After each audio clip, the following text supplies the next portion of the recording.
வணக்கம் நண்பர்களே, நான் உங்கள் வள்ளி அருணா. ரசித்து சமைப்போம், சுவையாக நினைவோம். இன்றைக்கி என்ன டிஷ் பார்க்க போகிறோம்னா, ஒரு சூப்பரான ரெசிபி. அதுக்கு முன்னாடி நம்ம சேனல் சப்ஸ்கிரைப் பண்ணாதவங்க சப்ஸ்கிரைப் பண்ணிக்கோங்க. அப்படியே பக்கத்தில் இருக்க பெல் ஐக்கானே கிளிக் பண்ணிக்கோங்க. லைக் பண்ணுங்கள். வீடியோ பிடிச்சிருந்தா உங்கள் நண்பர்களுக்கு ஷேர் பண்ணுங்கள்.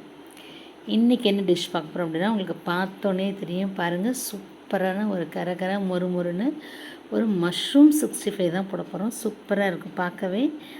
வாங்க எப்படி செய்யலான்னு பார்க்கலாம். அதுவும் நம்ம கடையில் போடுற மாதிரி நல்லா டேஸ்ட்டாக எப்படி செய்யலான்னு. இன்றைக்கி மஷ்ரூம் க்ளீன் பண்ணி எடுத்துட்டேன். தேவையான அளவு கொஞ்சமாக மஞ்சள் தூள், 2 ஸ்பூன் அரிசி மாவு, 1 ஸ்பூன் கார்ன்ஃப்ளவர் மாவு போட்டு, அந்த சிக்கன் 65 பவுட்ரு இருக்கு இல்லையா, அதில் ஒரு 2 ஸ்பூன் நம்ம போட்டுக்கலாம். ஏன்னா அப்போ தான் அந்த டேஸ்ட் நல்லா கிடைக்கும் அப்படிங்கிறதுக்கு, நம்ம 65 டேஸ்ட் கிடைக்கணும் அப்படிங்கிறதுக்காண்டி. அதுக்கப்புறம் நம்மளோட அதில் காரம் கம்மியாக இருக்கணும். நம்மளோட நீங்கள் தனி மிளகாய்த்தூள் கூட 1 ஸ்பூன் ஆட் பண்ணிக்கலாம். இன்றைக்கி நான் ஒரு குழிக்கரண்டி எண்ணெய் யூஸ் பண்ணியிருக்கேன். தேவையான அளவு சால்ட்டு போட்டிருக்கேன் ஆல்ரெடி. அது வீடியோ எடுக்கலை. போட்டுட்டு இது மாதிரி நீங்கள் லைட்டாக பெசரி விட்டு கொஞ்சமாக தண்ணி மட்டும் தொளிச்சு இது மாதிரி பெசரி எடுத்துக்கணும். தண்ணி நிறைய ஊற்றக்கூடாது. அது மாதிரி பஜ்ஜி மாவு மாதிரி கலந்துட்டும் நீங்கள் காளானை உள்ளே போடக்கூடாது. ஏன்னா காளான் தண்ணி விட்டுகிட்டே வரும். அதனால் உங்களுக்கு கிறிஸ்பியாக கிடைக்காது. சம்டைம்ஸ் கடையில் பார்த்தீங்க அப்படின்னா பஜ்ஜி மாவு மாதிரி போட்டிருப்பாங்க. நம்ம அப்படியே வாயில் வைக்கும் போதே அந்த மேலே இருக்க தோல் தனியாகவும் உள்ள மஷ்ரூம் தனியாகவும் வரும்.